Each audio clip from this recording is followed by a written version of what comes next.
Get back to economy. This seat isn't for people like you." That's what the flight attendant snapped as she blocked him from sitting down, her tone sharp, her eyes scanning him like he didn't belong. The cabin froze. Passengers glanced up, some amused, some indifferent, but no one stopped her. A black man in a tailored suit, holding a first-class ticket, had just been humiliated at 36,000 feet, not because he was rude, not because he was late, but because of the color of his skin.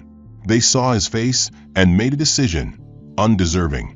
What followed was a slow, deliberate campaign to push him out, denying service, calling security, even spilling hot coffee on his belongings. But what no one knew was that the man they tried to humiliate held the power to bring down everything they stood on. This wasn't just about prejudice. It was about arrogance, unchecked, loud, and public. And by the end of this flight, those same people who laughed, whispered, and judged, they'd be the ones begging for silence. So now the question's yours. What would you do if that was you in 2A? Tell us where you're watching from, drop your thoughts in the comments, and hit like if this made you feel something, because this is just the beginning. Subscribe now and witness how justice takes off. Darren Blake moved through the terminal like a man who had done this 1,000 times, not because he was used to luxury, but because he'd earned every inch of it. His charcoal gray suit was tailored to perfection, subtle but commanding. His shoes, polished Italian leather, clicked softly across the floor as he made his way toward the gate. The boarding pass in his hand read First Class C2A, and the name on it, Darren W. Blake, meant something in his world, though clearly not in everyone's. When Group 1 was called, Darren stepped forward, flashing his ID and pass with a calm nod. The gate agent barely looked at him before waving him through. It was smooth, efficient. For a moment, everything felt exactly the way it should be. But the moment he stepped onto the aircraft, that sense of balance began to shift. The cabin door opened into the hushed world of first class, wood grain accents, champagne flutes glistening on tray tables, the subtle hum of wealth. Just as he crossed the threshold, a flight attendant, tall, blonde, and crisp in her posture, intercepted him. Her smile was thin, professional, and cold. "Sir, this section is reserved for first-class passengers only," she said, her tone more reprimand than question. Darren didn't flinch. He simply raised his boarding pass and held it between them. "I know," he said evenly. The smile faltered. She glanced at the ticket, her eyes scanning too long for something that should have been obvious. Her lips twitched. "Ah, of course. My apologies." She stepped aside. Darren nodded once, not in forgiveness, but in acknowledgement. He made his way down the aisle, aware of the eyes that followed him, the slight hush that always accompanied the unexpected. It wasn't new. It was just exhausting. He found his seat, 2A, next to the window, precisely as it should be. He opened the overhead bin and stowed his briefcase, careful with the handle, then removed a slim leather folder and his tablet. As he sat, he adjusted his cuffs and took a slow breath, forcing his shoulders to relax. A man seated diagonally across the aisle, mid-50s with thinning silver hair and a navy pinstripe suit, leaned toward the woman beside him and muttered, "Probably got a free upgrade. You know how these things work these days." His voice wasn't loud, but it wasn't soft enough to be private. Darren heard it. So did the woman. She gave a small, polite laugh. Darren didn't turn his head. He didn't respond. He tapped his tablet to life and scrolled to a report he had nearly memorized. Numbers, strategy, timelines. He used them like armor. He let the whispers slide off his shoulders, even as it dug a little deeper than he wanted to admit. Moments later, another passenger came through the curtain, looked at Darren, then checked his own ticket, confused. He turned and walked back toward coach. Darren noticed. So did the same flight attendant, who offered the lost man a warm, helpful tone completely different from what she had given Darren minutes earlier. She guided the man kindly, gently touching his arm, pointing toward the back. Then she looked at Darren again, and this time, her face was unreadable. He watched her walk past, saying nothing, the bile in his throat held down by years of self-control. He had learned not to react. Not right away. At least, not where they could twist it. 10 minutes passed. The cabin filled. Soft jazz piped in over the speakers. Glasses clinked, Seat backs clicked upright. The silver-haired man had now leaned back, sipping what looked like scotch, and glanced Darren's way again, this time with a smirk. Darren held his gaze. The man blinked first.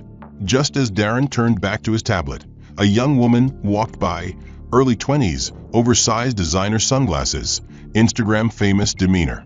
She gave him a quick once-over, then resumed her search for her seat, which wasn't in first class. Darren exhaled slowly, reminded again that visibility didn't equal validation.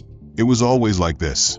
His skin, his posture, his silence, all mistaken for something unearned.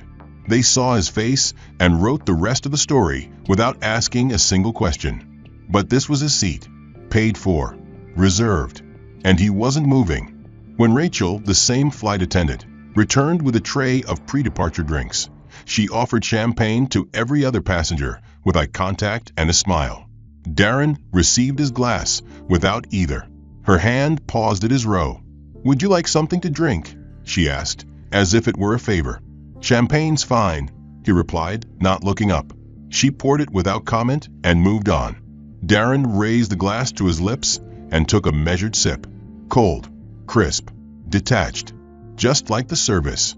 It wasn't the insult that stung, it was the pattern. The familiar choreography of exclusion dressed up in manners. First the question, then the doubt, then the dismissal. He had been through it in boardrooms, in five-star hotels, even at the gates of his own real estate development projects. But somehow, on airplanes, it always landed harder.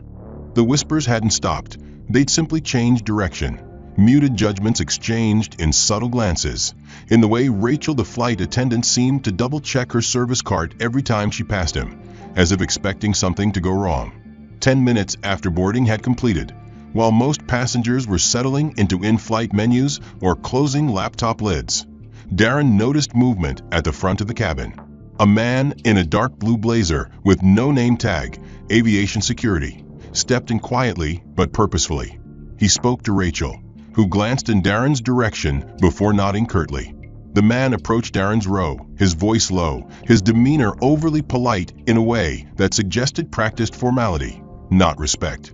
"Sir," he began, his voice smooth as a glass surface hiding tension beneath. "May I see your identification?" Darren blinked once, setting his tablet aside. "Is there an issue?" he asked, calm but firm. "Just a routine verification," the man said, smiling without warmth. "It's a random check."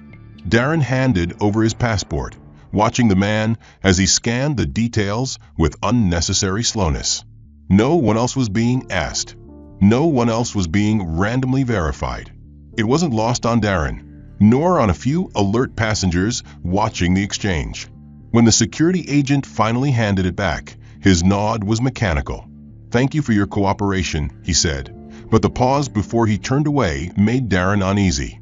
He watched the man walk back to Rachel and whisper something.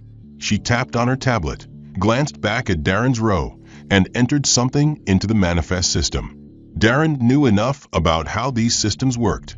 He'd helped fund startups that sold internal CRM tools to airlines. He'd seen the back-end UI, and he recognized the posture of someone entering a behavioral tag. He leaned slightly forward, his voice low but piercing. "Did you just flag me as disruptive?" Rachel stiffened, caught in the act. "Of course not, sir," she replied too quickly. "We just noted that you were involved in an ID check." "That I didn't request," Darren said, his tone sharper now, still controlled. "And that no one else went through." Rachel's face shifted, her practiced professionalism faltering for a second. "I can have the flight manager come speak with you if you'd like." "No need," Darren said, leaning back slowly. "But I'd suggest you double-check the audit log on your manifest entries before takeoff. The timestamp's going to matter later." She didn't respond, but the look she gave him said everything. She knew he wasn't just another passenger. She just didn't know what kind he was yet. Around him, the atmosphere had cooled.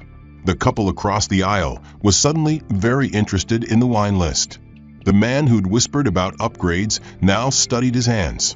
And Rachel, though she maintained her composure, avoided Darren's row on her next pass, as if proximity to him might provoke another incident. Darren returned to his tablet, but the data on the screen blurred. His mind ticked with precision. There was a pattern here. The warning signs weren't just individual missteps. They were part of an internal logic designed to escalate suspicion while maintaining plausible deniability. It was always dressed in professionalism, but underneath, it was biased by design. They wanted a reason, not to solve a problem, but to manufacture one. To justify the discomfort they felt simply because he belonged where they didn't believe he should. He could feel it, how easily one click, one notation in the system, could ripple into consequences he didn't deserve. He'd seen it before, in high-end hotels, in boardrooms, at luxury dealerships where sales reps mistook wealth for theft. But here, above the clouds, they thought they had the upper hand. The ID check had barely ended when a voice from 2 rows ahead cut through the soft murmur of the cabin. It belonged to a man with silvered hair, thick-framed glasses, and the self-assured posture of someone used to getting what he wanted without asking twice. He turned slightly in his seat, angling his voice just enough for others to hear without speaking directly to Darren. "Didn't realize economy came with VIP attitudes," he said, the corner of his mouth curled upward in a smirk. His words hung in the air like turbulence before a storm. A few passengers nearby chuckled, some nervously, some eagerly. The woman seated beside him gave him a sideways glance, not quite a smile, but not a protest either. Darren remained still. He didn't rise to bait. His hands were clasped loosely in his lap, but his eyes, now colder, locked onto the back of the man's seat with clinical detachment. He knew this type, a power broker in his own little circle, always mistaking noise for dominance. Darren had out-negotiated his kind in skyscrapers across 4 continents. But here, at 36,000 feet, they thought he was alone, outnumbered and cornered. They thought wrong. Just as the ripple of laughter began to settle, Rachel returned to the front of the cabin with a polished tone and a performative smile. She tapped the PA system, her voice projecting smoothly into every row. "Ladies and gentlemen, we're resolving a seating error. Thank you for your patience while we relocate some passengers." The words were neutral. The tone wasn't. There was no apology, no clarity, just a vague declaration that something was being corrected. Several passengers turned to look. Some leaned slightly in their seats. Darren could feel the eyes again, the speculation. He had become the story, the anomaly in first class who was somehow now a disruption. He glanced up just in time to catch Rachel making eye contact with the silver-haired man who had mocked him. She gave him a nod, not conspiratorial, but complicit. Darren leaned forward and retrieved his briefcase from under the seat. Slowly, deliberately, he opened it, pulled out a small moleskine notebook, and jotted something down. Not because he needed notes, but because the gesture itself was intentional, visible, controlled. It said, "I am still composed. I am still watching. And I will remember." Across the aisle, a woman in her 30s, dressed in a gray pantsuit and scrolling through her phone, looked up and met Darren's gaze. For a fleeting second, she gave a slight, almost imperceptible shake of the head, as if to say, "I see it. I see what they're doing." But like everyone else, she stayed silent. Silence was the currency of survival in spaces like these. And Darren didn't blame her. He just didn't operate by the same rules. From a cockpit area, the flight manager David reemerged and approached row 2. He spoke in a hushed voice to Rachel, then glanced toward Darren. It was the look of someone preparing to de-escalate what they had caused. Darren placed his notebook on the tray table and folded his hands. He was ready. Before David could speak, the silver-haired businessman turned again, louder this time. "Look, I'm just saying, if we're going to start handing out first class like it's a raffle, maybe they should at least dress the part." The line was meant to provoke, to humiliate, to entertain. Darren inhaled slowly, letting the moment fill him without spilling over. He didn't stand. He didn't raise his voice. Instead, he turned his head and met the man's smug expression with one of calm authority. "Tell me," Darren said, his voice even, "what part of my appearance offends you? Or is it just the part you can't change?" The businessman blinked. The smirk faltered. "Excuse me," he said, but it was weaker now, unsure. Darren leaned back in his seat. "You're excused." For a brief second, silence returned to the cabin, thick and uncomfortable. Rachel shifted awkwardly on her feet. David cleared his throat, then stepped in as if none of it had happened. "Mr. Blake," he began, "would you mind stepping aside for just a moment so we can verify some details with the gate?" Darren raised an eyebrow. "Is my seat still in dispute?" David hesitated. "It's just standard procedure, sir." Darren didn't move. "Then I'll wait here while you standard procedure your way through that system. I'm not going anywhere unless you show me a regulation that justifies this." The tone in his voice wasn't defiant. It was legal. It was lethal. David nodded once, then turned away, murmuring something to Rachel before walking briskly back toward the front. Darren returned his focus to the notebook. They didn't just want him gone, they wanted him small, to disappear quietly and validate their assumptions. But they had misjudged their opponent. Darren was neither small nor silent, and now he was done playing by their script. With composed precision, he unlocked his phone, tapped once, and lifted it to his ear. The moment the name Presidential Liaison lit up on his screen, it drew the attention of the passenger beside him, who instinctively leaned away as if proximity alone might spark backlash. Darren's voice remained low, crisp, and deliberate. "It's me," he said. "They're initiating protocol. Begin the freeze on the cultural logistics contract. I'll confirm within the hour." The line on the other end was silent for a moment, then a simple, "Understood." Darren ended the call, his face unreadable. He knew who was listening. He wanted them to listen. Amanda, the lead flight attendant who had replaced Rachel mid-flight, had hovered near row 2 pretending to check overhead bins, but her eyes had locked on Darren's screen the second she'd seen the contact name. For a split second, her facade cracked, her brow tensed, and her throat bobbed with a nervous swallow. She recognized the name. Darren didn't acknowledge her. He didn't need to. He simply opened his email app and began typing, but before the message could send, a notification popped up. "Connection lost." Reconnecting to onboard Wi-Fi, he tapped the icon again. No network. He tried his secure VPN. Still nothing. A moment later, an announcement chimed over the speaker system, Amanda's voice falsely sweet. "Ladies and gentlemen, we're experiencing a temporary issue with the Wi-Fi system. Our tech crew is working on resolving it. Thank you for your patience." The words were smooth, practiced, and full of intent. Darren's jaw tightened. They weren't just trying to isolate him. Now, they were trying to silence him. Across the aisle, a few passengers murmured as their Netflix streams or emails dropped offline, but none with the urgency Darren felt. The silence around him shifted into something sharper. This wasn't about comfort anymore. This was control. Amanda returned moments later with a manufactured smile and leaned slightly toward Darren's seat. "Can I get you anything to drink, sir?" The tone was friendly, but her eyes betrayed calculation. Darren returned her gaze coolly. "Is that offer contingent on what kind of passenger I am, or are we pretending this is still about service?" Amanda's smile stiffened. "I assure you, sir, we treat all passengers with equal care." "Right," Darren said, his voice lower now. "That's why I'm the only one who's had 3 seat checks, a passport verification, and now no access to the only line of communication I need." Amanda blinked once, but didn't respond. Darren leaned back. "I suggest you tell your ground supervisor to check the clause on contractual retaliation. He'll know what I mean." She opened her mouth to reply, but was interrupted by a call from the front of the cabin. "Amanda, we need you up here." She nodded and left without another word.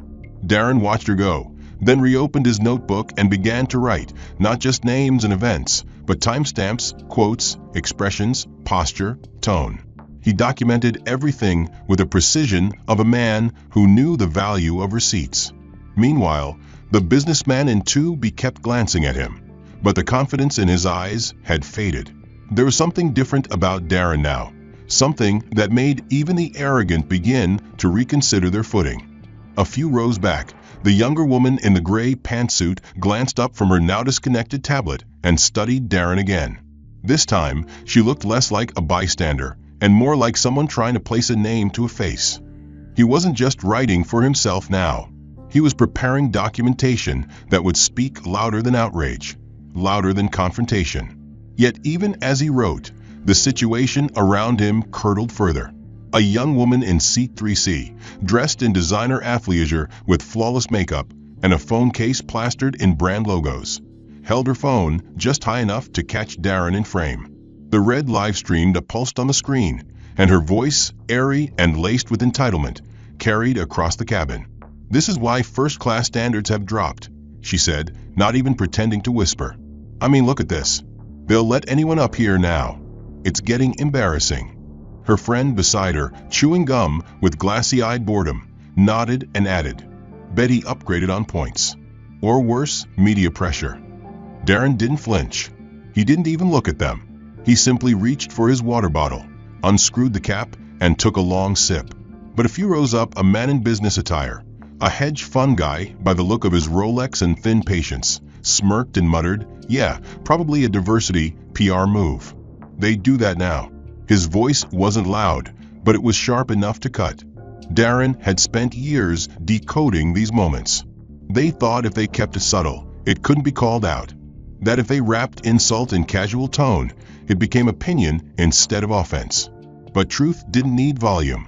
It just needed attention. The flight crew passed again, this time with drink carts, and as they reached Darren's row, a different attendant, taller, younger, with a sideways smirk and the name tag Kyle, came to a stop beside him. He held a fresh cup of coffee, adjusted his grip once, then leaned as if to hand it across. In a single motion, the cup slipped from his hand, the liquid splashing straight onto Darren's briefcase, the same leather case he had placed carefully beneath the tray. Gasps flickered through the cabin like sparks.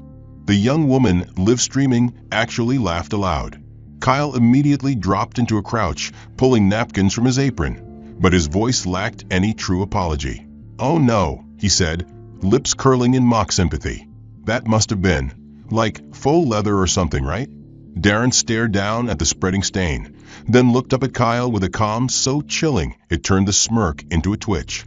"No," Darren said, "that's hand-stitched Berluti, full grain. Roughly $12,000. Kyle's eyes widened slightly, but he recovered with a shrug. "Sorry, man. Just an accident." Darren tilted his head. "I'm sure your supervisor will appreciate hearing it described that way, especially when paired with the footage from her." He nodded toward the live-streaming woman, "which I believe is still rolling." Kyle turned to glance behind him, and for the first time, he looked uncertain. Darren took a napkin and patted his case once, then calmly set it on the seat beside him. "Don't worry," he said, voice like steel under velvet. "I'll invoice the airline. They know how to reach me." Kyle stood, muttered something unintelligible, and pushed the cart forward. The woman in 3C turned off her phone, suddenly uncomfortable. The performance was unraveling.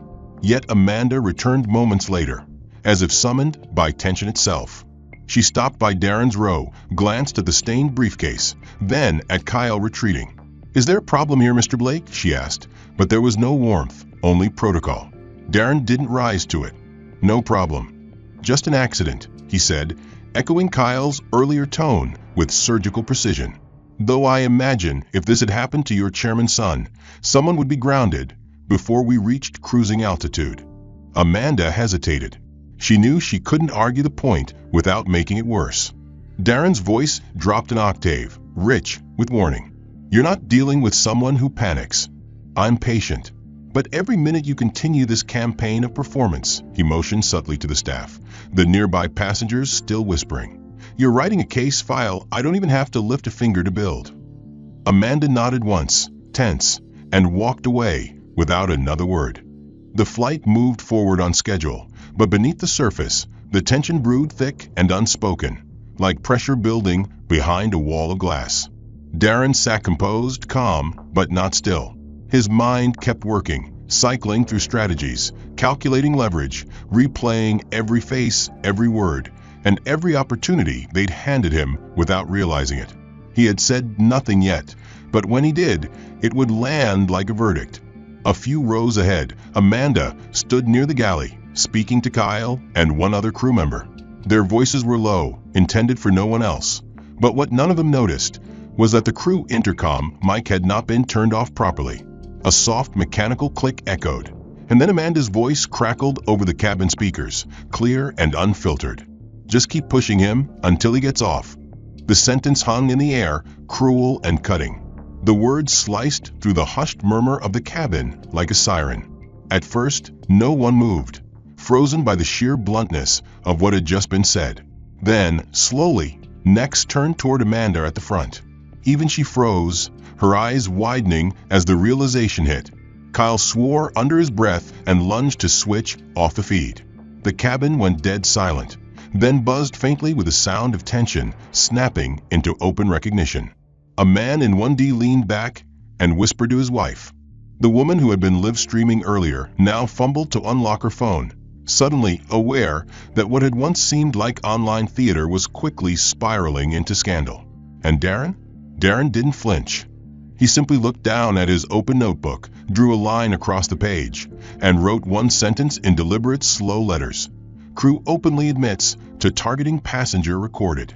When he looked up again, it wasn't Amanda who met his gaze. It was someone else.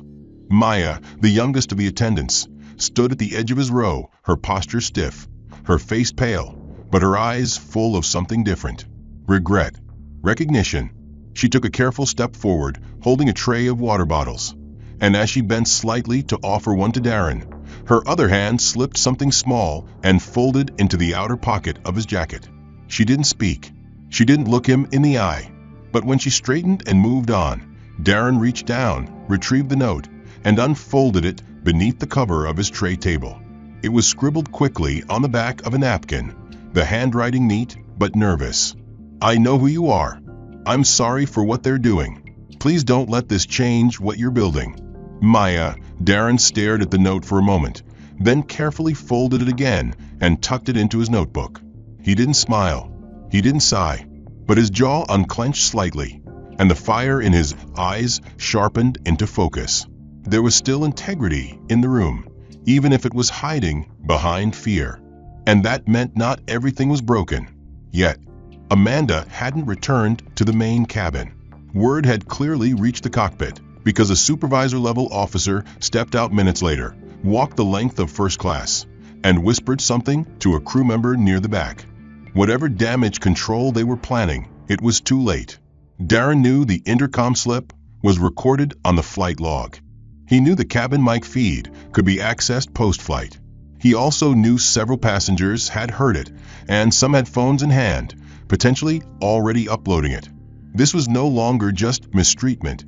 It was confirmation. Proof. That changed the game entirely.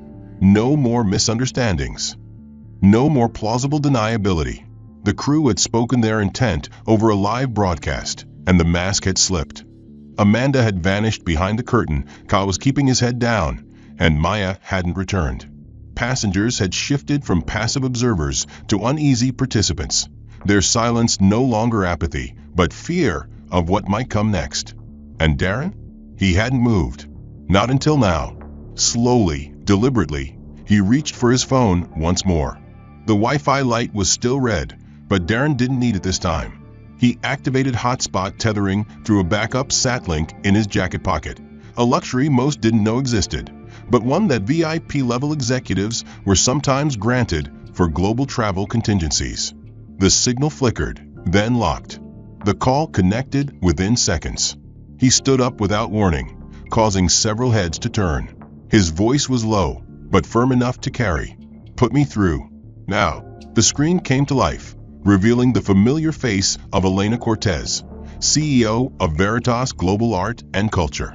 Her backdrop showed the boardroom of a major European museum, sleek, glass-lined, distinctly executive. She blinked at first, surprised. "Darren, are you still in the air?" "I am," he replied evenly. "And you're about to cancel the contract." There was a beat of silence as Elena's brow furrowed. "Cancel." Darren flipped the camera momentarily to show the cabin. The stained briefcase, the crew at a distance, the heads turning, the folded napkin note. Then he panned back to his own face. 17 documented violations. for possible breaches of equal access protocol, an intercom broadcast confirming malicious intent, and one crew member with enough sense to recognize the truth. Elena didn't blink. She simply nodded once sharply. Understood. We'll halt the Turing initiative immediately. The contract is suspended pending further review.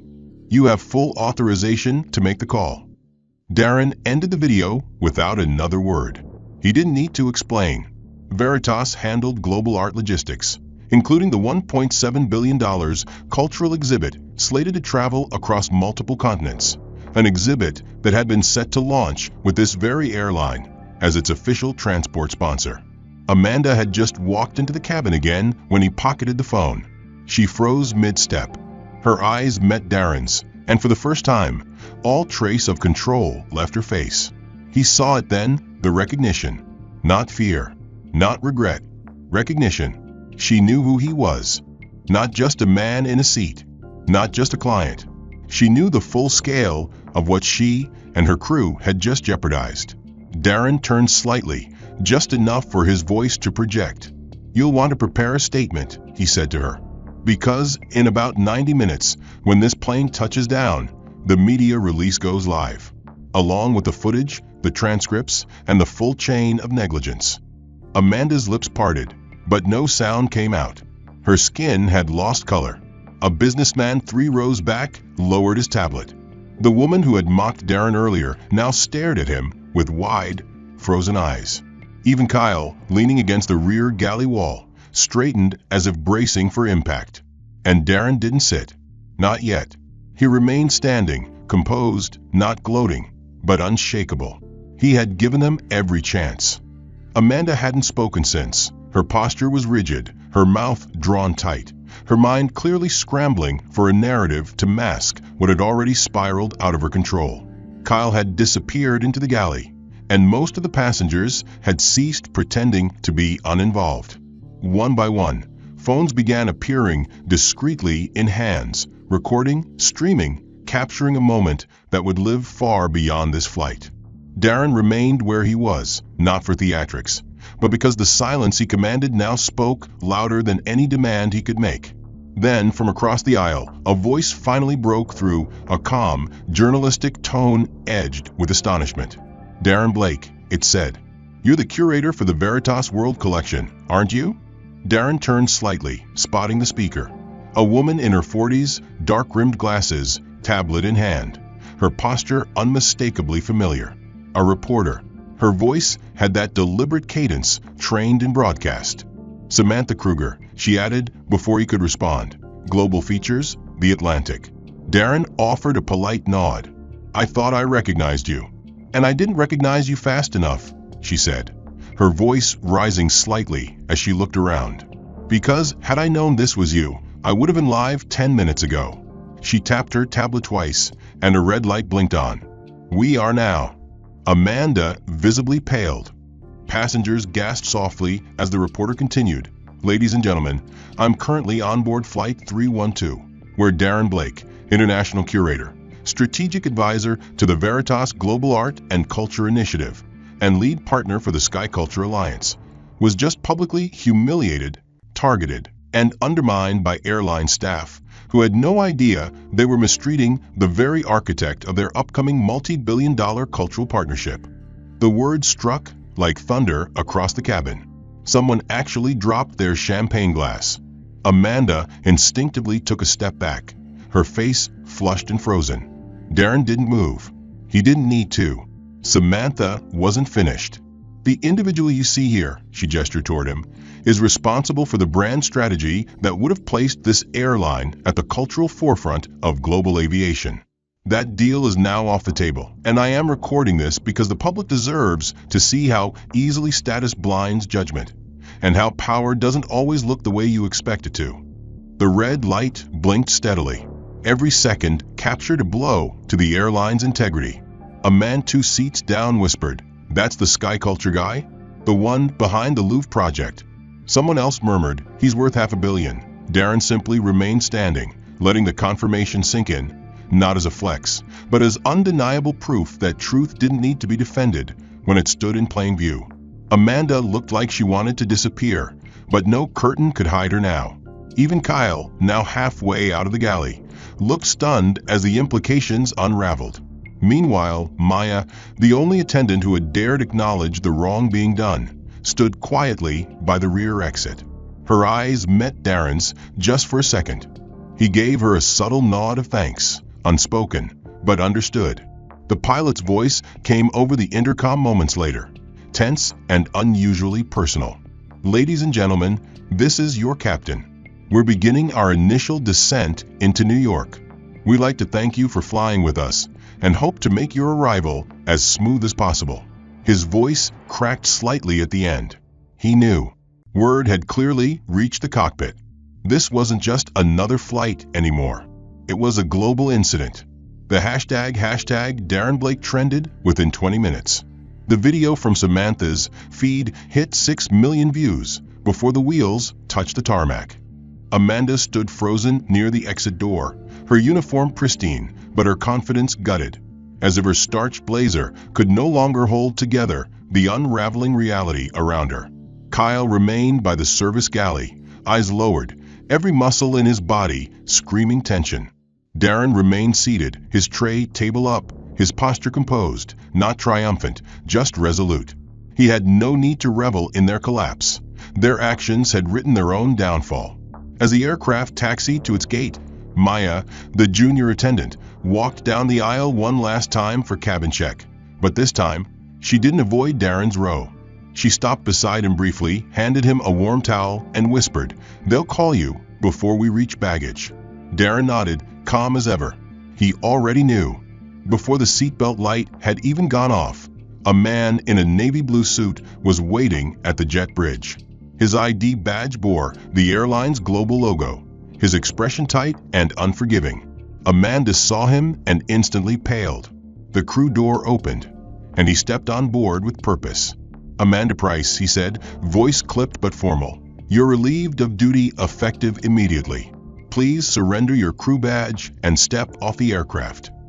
Gasps rippled quietly through the cabin. Amanda didn't argue. She didn't protest. She simply unpinned her badge, handed it over, and walked toward the front with the heaviness of someone watching her entire career dissolve beneath her feet. The man followed, already on his earpiece, likely coordinating HR protocols or press control. At the same time, Richard, the smug businessman who had muttered about upgrades and economy class, received a very different kind of reception. As he retrieved his carry-on from the overhead bin, his phone buzzed. Then again, and again. Each notification hit harder than the last. His company's communications director had left 4 missed calls. The final message read, "We're pulling all external-facing roles.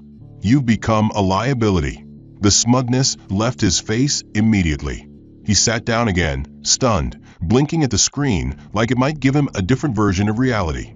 It wouldn't. Someone across the aisle, watching, murmured, "Couldn't have happened to a better guy." The cameras waiting beyond the gate weren't for celebrities. They were for consequences. A media cluster had already formed beyond the glass, phones and microphones ready, dozens of journalists pushing for statements. Samantha Kruger, the reporter from The Atlantic, had already filed her story, and the article was now the top trending topic in 3 countries. The headline read, "The Man They Tried to Erase: How a Billionaire Curator Exposed Systemic Arrogance at 36,000 Feet." The airline's social media accounts had gone dark. Comments were disabled, but it didn't matter. Screenshots, video clips, and hashtags were unstoppable now. The public had made its decision.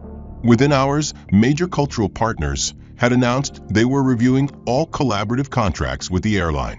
One global arts foundation in Berlin pulled out completely, issuing a formal statement condemning discriminatory conduct. The ripple effect was financial and immediate.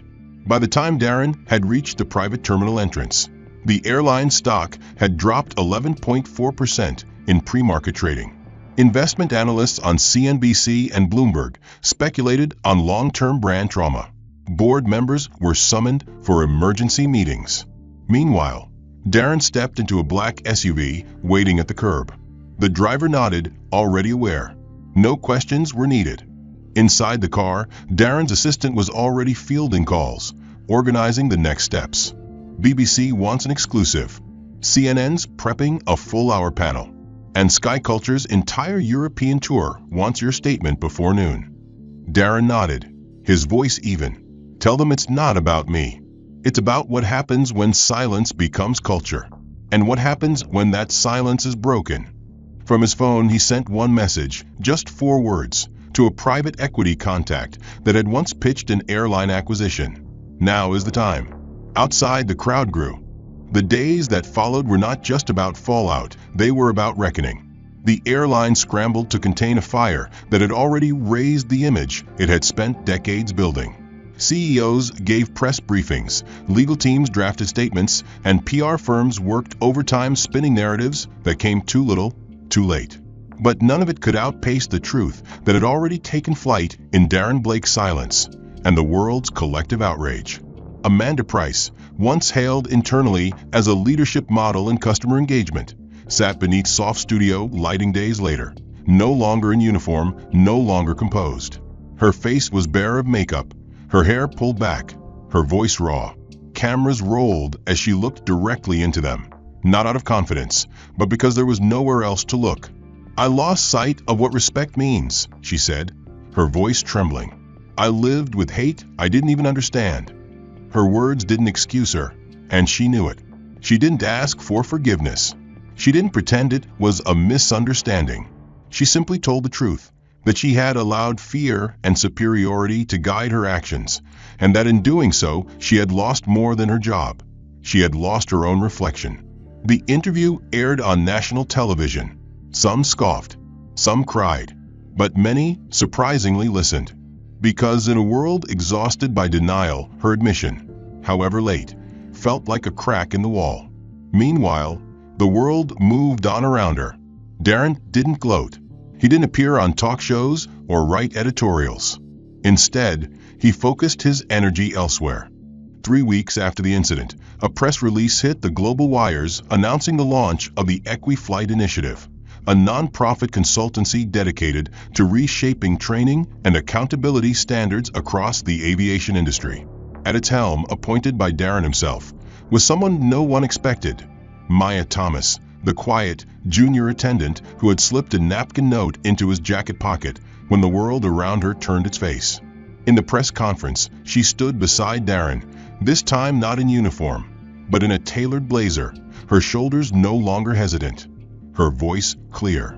I don't stand here because I was perfect, Maya said, facing the cameras. I stand here because I made a choice when it mattered, and that choice changed me.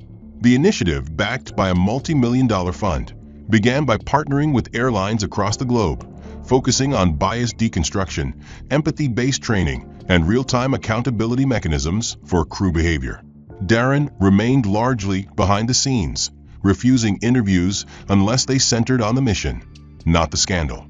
For him, it had never been about humiliation. It had been about pattern, about power, and about the cost of letting silence fester. But even in his quiet, his impact echoed. Amanda, months later, volunteered for a pilot mentorship program helping at-risk youth train for aviation careers. She never returned to the skies, but she showed up every week, teaching what not to become. Richard, disgraced and ousted from his own firm, disappeared from public view. Rumors swirled of a ghost-written memoir, but none surfaced. As for the airline, its leadership was reshaped from the board down. Their new policy, dubbed the Blake Standard, became a case study in business schools on how one unchecked moment can define or destroy an entire brand. And for the passengers on Flight 312, they remembered. Every year, on the anniversary of the flight, someone tweeted the quote that Darren had quietly offered Maya before stepping into that SUV outside JFK. Sometimes, justice doesn't shout. Sometimes it just takes its seat and lets the truth land.